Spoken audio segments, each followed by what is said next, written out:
چھوٹا سا ڈیبیٹ جب یہ تبلیغ کر رہے تھے بغداد میں، پورے بغداد کو پتا چل گیا تھا کہ یہ شیعوں کا ایک بہت بڑا رہبر ہے. جتنے مسلمانوں کے علماء تھے وہ گھبرا رہے تھے کہ اب ان کے یہ شخصیت ہے تو ہم شیعت کو کچھ نہیں کر سکتے. کہا گیا کہ 4th سینچری کا مجدد 4th سینچری میں اس نے شیعت کو ایک نئی زندگی دی. کاش اللہ ہم کو بھی یہ سعادت دے، آپ کو بھی یہ سعادت دے کہ اٹلانٹا میں شیعت کو پروپوگیٹ کرو کہ تمہارا نام ہو کہ اس کی وجہ سے شیعت اٹلانٹا میں پھیلی. خاموش ہو گیا نہیں یار؟ میں نے آپ کو دعا دی، مولا آپ کو چانس دے، مولا ہم سب کو موقع دے کہ ہم دین کا ایسا کام کریں کہ صدیوں میں سینچریز میں ہمارا نام باقی رہے.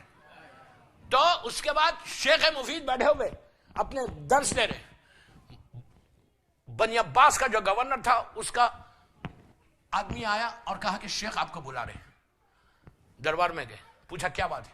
کہا یہ جو آدمی بھرا ہوا دربار اس کا، بغداد کیپٹن ہے بنی عباس کا، کہ کیا یہ جو آدمی ہے یہ ایتھسٹ تھا، ایتھسٹ، وہ خدا کو ہی نہیں مانتا تھا، اور وہ اتنا غلط عقیدہ پھیلا رہے جیسا آج کل یہ غلط عقیدہ پھیل رہے نا. میں نام نہیں لینا چاہتا ممبر سے، آپ کے سامنے پورے غلط بلیف جو ہے نا، اس کے لیے آپ لوگوں کو چاہیے کہ ہم بچوں کو رزق حلال کھلاؤ تو بچے کبھی بگڑیں گے نہیں. تو غلط عقیدہ اللہ کی طرف سے کہ اللہ ہے ہی نہیں، اللہ اور کوئی چیز کو کمنٹ ہی نہیں کر رہا ہوں، یہی عقیدہ پھیلا رہا کہ اللہ نہیں ہے.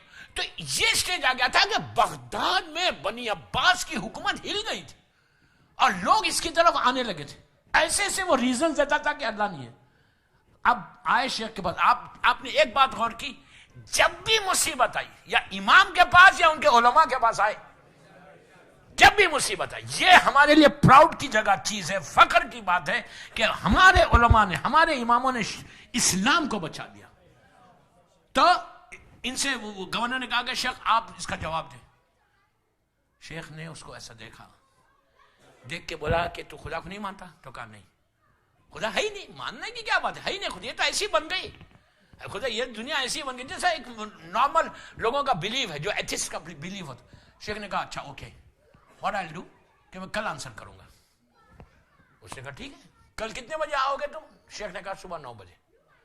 بولا چلے، چلتے چلتے رکے پھر پلٹ کے کہا سنو کل 9 بجے آ جانا. پھر آگے بڑھے، پھر چند فیو سٹیپس کے بعد پھر رک کے کہا 9 بجے آ جانا. اس نے کہا اوکے آئی کم. انگلش میں نہیں بولا، بول رہا میں، کہا اوکے آ جاؤں گا میں. بار بار 9 کہہ رہے تھے کہ ٹائم پہ آنا، جیسے 8 سے 9 بجے سے نا، ویسے 9 بجے آ جانا. تو کہا ٹھیک ہے، چلے گئے. دوسرے دن وہ تو آ گیا، پورا دربار بھر گیا، وہ گورنر بیٹھا بنی عباس کا. اس نے کہا کہ 9 بج گئے، 9:05 ہو گئے، 9:10، شیخ مر جائے مفید. لیکن آئی 9:10، 1.5 گھنٹہ، 10:30. اور یہ بار بار کہہ رہا ہاں بڑا لے کر آئے تھے اس کو، جواب نہیں ہے نا، جو میرا عقیدہ ہے وہ صحیح ہے. اب جتنے شیخ کے ماننے والے تھے ان کے چہرے اتر گئے کہ یار شیخ نے کیا کر دیا، یہ اتنی بڑا کچھ بول بھی نہیں سکتے. سب پریشان کہ شیخ کبھی نہیں کر سکتا وقت کو بول کے اور وہ وقت پہ نہ آئے. 10:30 بجے آرام سے شیخ آئے، دربار میں پہنچے. اس نے چیخنا شروع کیا، اس نے کہا بڑی باتیں کر رہے تھے کل 9 بجے وے بھائیو. شیخ نے کہا یار میرے ساتھ ایک عجیب انسیڈنٹ ہو گیا. اس نے پوچھا کیا انسیڈنٹ ہوا؟ کہا تمہاری میری بحث تو بعد میں کروں گا.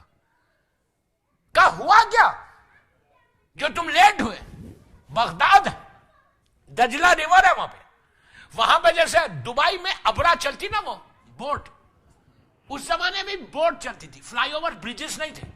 اس زمانے میں جو بوٹ چلتی تھی وہ ملا چلاتے تھے، ہاتھ سے چلاتے تھے. شپ چھوٹی بوٹ چلتی تھی ایک جگہ سے دوسری جگہ پہ ٹرانسفر کرنے کے لیے. کہا کہ جو میں کشتی میں سوار ہونے کے لیے گیا تو میں نے اس دریا دجلہ ریور میں ایک عجیب چیز دیکھی. اس نے مجھے کیا دیکھا؟ کہا کہ ایک بوٹ آئی میرے سامنے، اس میں کوئی چلانے، اس زمانے میں مشینریز نہیں ہوتی تھی، سب ہاتھ سے چلاتے تھے. کہا کہ میں نے ایک عجیب منظر دیکھا کہ ایک آدمی چلانے والا نہیں ہے، ملا ایک بھی نہیں، خود بخود آئی، لوگوں کو لے کر آئی، پیسنجرز کو اتارا، پھر آگے بڑھ گئی. پھر وہاں سے کچھ پیسنجرز کو کلیکٹ کیا، پھر آگے بڑھ گئی، پھر آگے بڑھی، پیسنجرز کو اتارا، پھر آگے بڑھ گئی، اور وہ کوئی چلانے والا نہیں تھا. تو اس نے زور سے ہنس کے بولا مجمع کو دیکھ کے کس پاگل کو لائے ہو، کس پاگل کو، کریزی کو لائے ہو؟ کیا کوئی کشتی بغیر ملا کے چلتی؟ شیخ نے پلٹ کے کہا تو مجھے تو پاگل بول رہا، اپنے بارے میں کیا خیال ہے؟ ارے اگر تو ایک کشتی کو نہیں مانتا کہ بغیر چلانے والے کے نہیں چلتی، تو یہ زمین اور آسمان کیسے چل رہے؟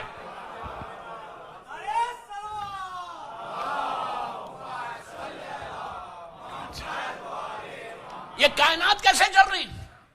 جب یہ کہا اس نے فوراً کلمہ پڑھا. ہمیشہ یاد رکھو، شیعہ علماء نے اپنی ذہانت سے، اپنی انٹیلیجنسی سے بڑے بڑے ڈیبیٹس کو جیتا ہے. اس لیے ہمیشہ میں یہ بولتا ہوں کہ شیعہ انٹیلیجنٹ ہوتا.